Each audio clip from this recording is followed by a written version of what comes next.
It's just interesting and totally predictable, but the goalposts seem to shift when the national media talks about Byrum Brown.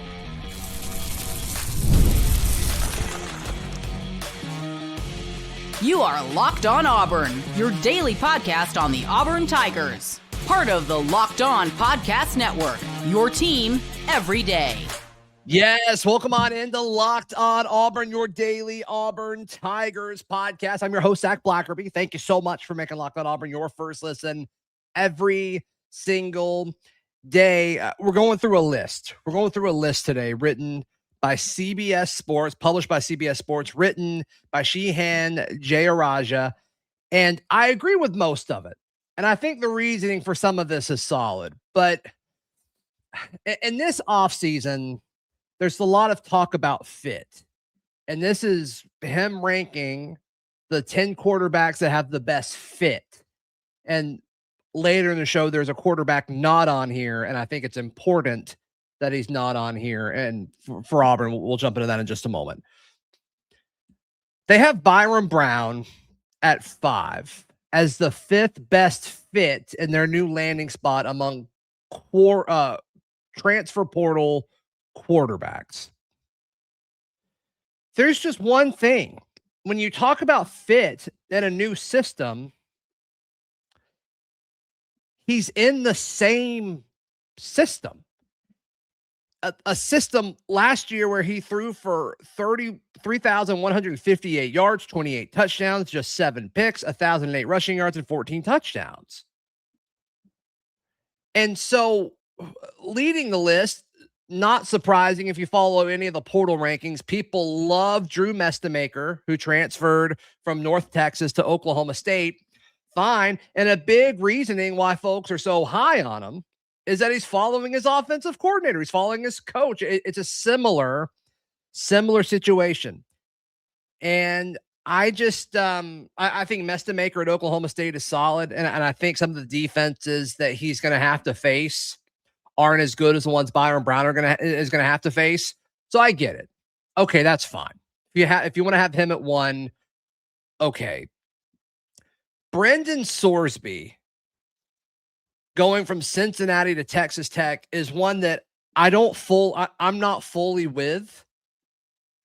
If you're watching this and you would rather have Brenden Sorsby on your team than Byrum Brown, I'd love to hear the reasoning, because I'm just not there on that. 2,800 yards, 27 touchdowns, 5 picks, 580 yards rushing, 9 rushing touchdowns at Cincinnati a year ago. Solid quarterback, solid stat line.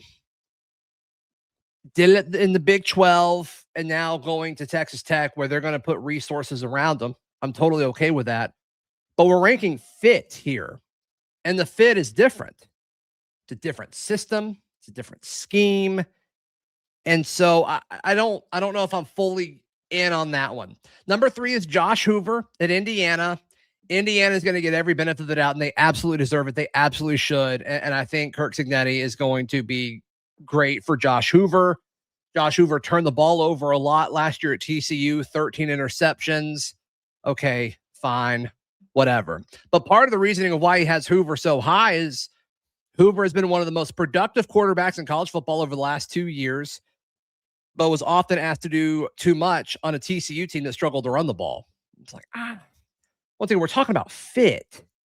Now, you can make the argument any quarterback going to Indiana based off of what he's done the last 2 seasons with Curtis Rourke and then Fernando Mendoza. You can put them as high up on the list as you want. But if you're arguing for production,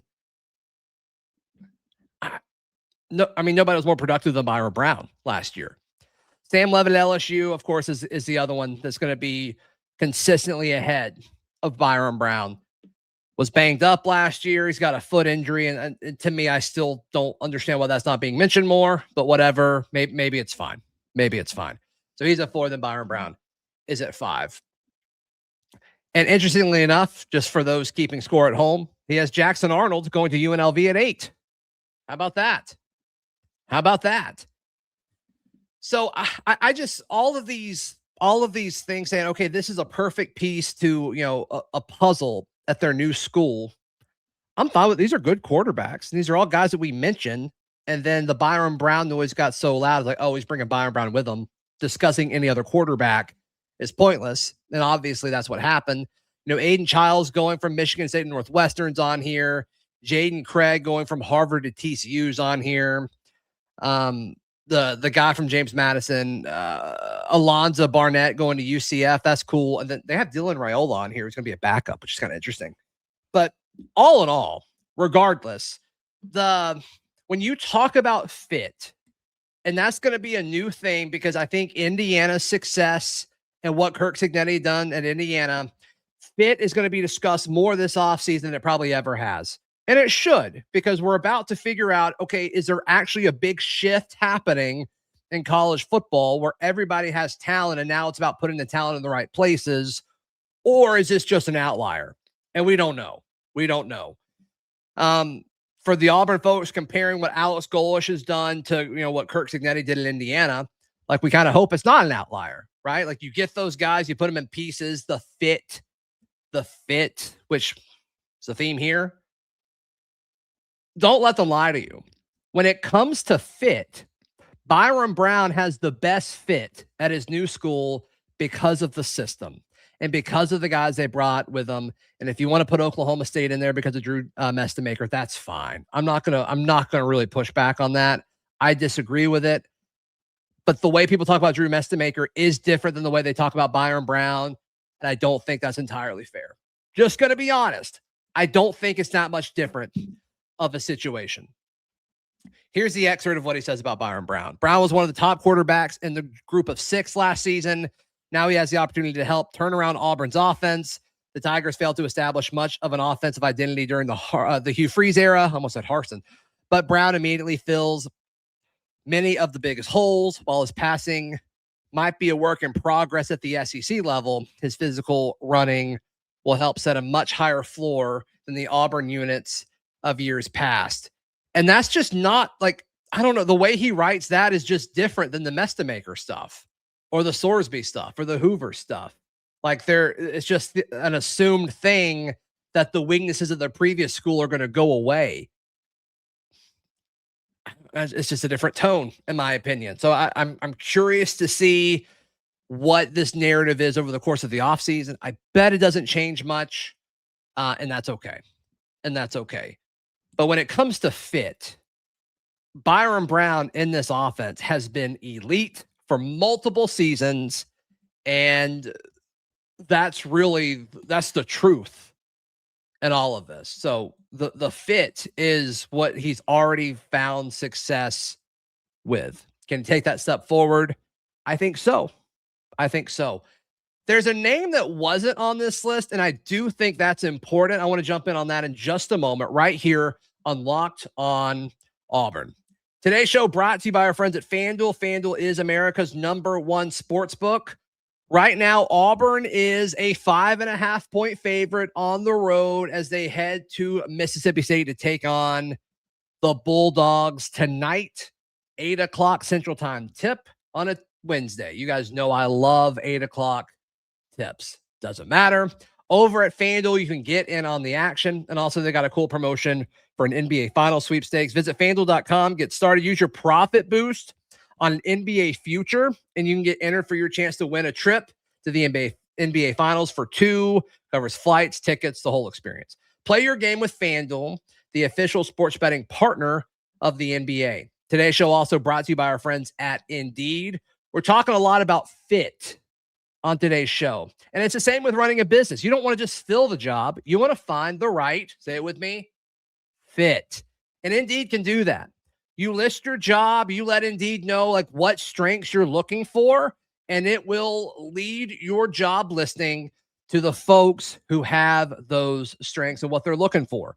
Listeners of this show can get a $75 sponsored job credit to help you get your job the premium status it deserves at Indeed.com/podcast. Just go to Indeed.com/podcast right now to support our show. All you got to do is say you heard about it on Locked on Auburn. That'd help a ton. Indeed.com/podcast. Need to hire? That's for Indeed sponsored jobs. Today's show also brought to you by our friends at Alumni Hall. Alumni Hall is the best place to buy Auburn gear. It's where I bought this Auburn shirt. If you're watching on YouTube, I bought this Auburn shirt at Alumni Hall. And you can too. They've got 2 great physical locations in Auburn, which is off of College Street, and in Opelika, which is in Tiger Town. And if you're not in any of those places, if you're listening far away and you just can't get enough Auburn, head over to alumnihall.com. They will take care of you too. And of course, you have access to everything on their website as well. So alumnihall.com. Thank you so much for Alumni Hall sponsoring today's show. Thank you so much for making Locked On Auburn your first listen every single day as we go through this top 10 list written by Shehan Jayaraja of CBS Sports. Agree with most of it. I think the logic for Byrum Brown is a little skewed compared to the way he talked about all the other guys, which is fine. Expected, honestly. One of the guys not on here is Philo. I think it's Aaron Philo. Meant to look that up. Aaron Philo, which is now, he's expected to be Florida's starting quarterback. And I just think that matchup, when Florida comes to Jordan-Hare Stadium, both kicking off SEC play, it's going to be so important for both of these teams. And yes, Alex Golesh knows he needs to win this one. And the beautiful thing about this is absolutely winnable. John Sumrall, the new coach for Florida. These 2 guys are going to be tied together. I've said it over and over and over again. This one's going to mean something. Winning this is going to have some oomph to whoever wins this, and losing it's going to have some sting to whoever drops this one. The fact that it's in Auburn, I think, is massive. The fact that it's on the road for Aaron Philo making his first SEC road start, we presume, is massive. Auburn fans are going to want this one. And the fact that a lot of Auburn fans aren't going to get to that first, home experience of a big game since Baylor's in Atlanta, this is the first big one. And I think, when we refer to this article, we talk about fit and guys following coaches to a new destination. And you can say the same thing about Philo. Georgia Tech guy, followed his OC to Florida, which is normal. We've seen that. I mean, the list is littered with that.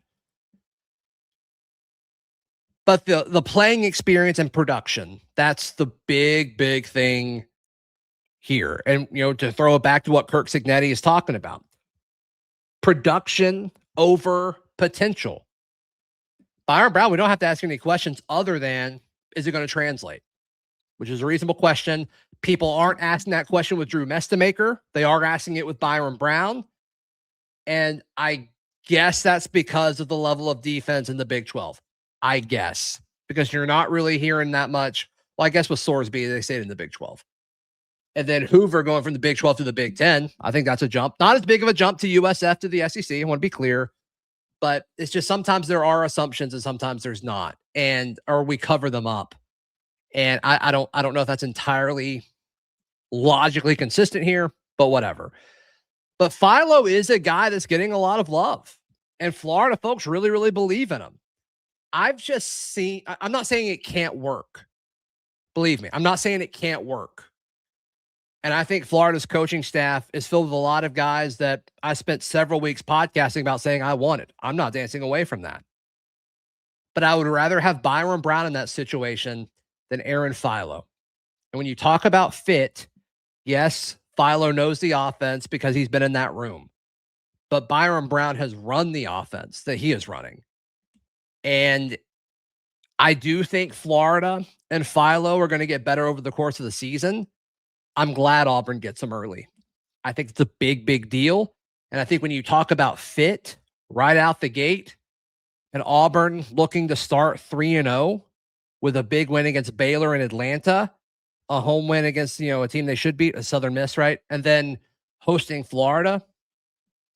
What a potentially incredible start to this era, this Alex Golesh era of Auburn football.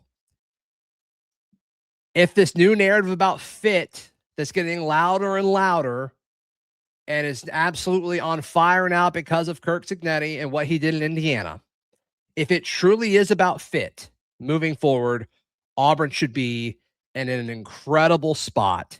And a lot of that has to do with Byrum Brown. A lot of it has to do with Keshaun Singleton. A lot of it has to do with Jeremiah Koger, these guys that he's going to be throwing to, Chas Nimrod. The list goes on and on. If it's about fit, Auburn has a chance to start 3-0 and then host a Vandy team. Could be electric.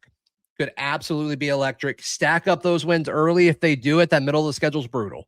But if they can stack up those wins early and lean on fit, because Vandy's in a similar situation. New quarterback, not a transfer, just a 5-star coming out of the high school ranks. I believe that's his first road game, first SEC road game.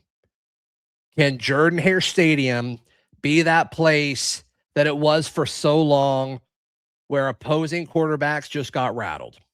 We'll see if we can get back to that point. And fit early in the season is a big, big part of that.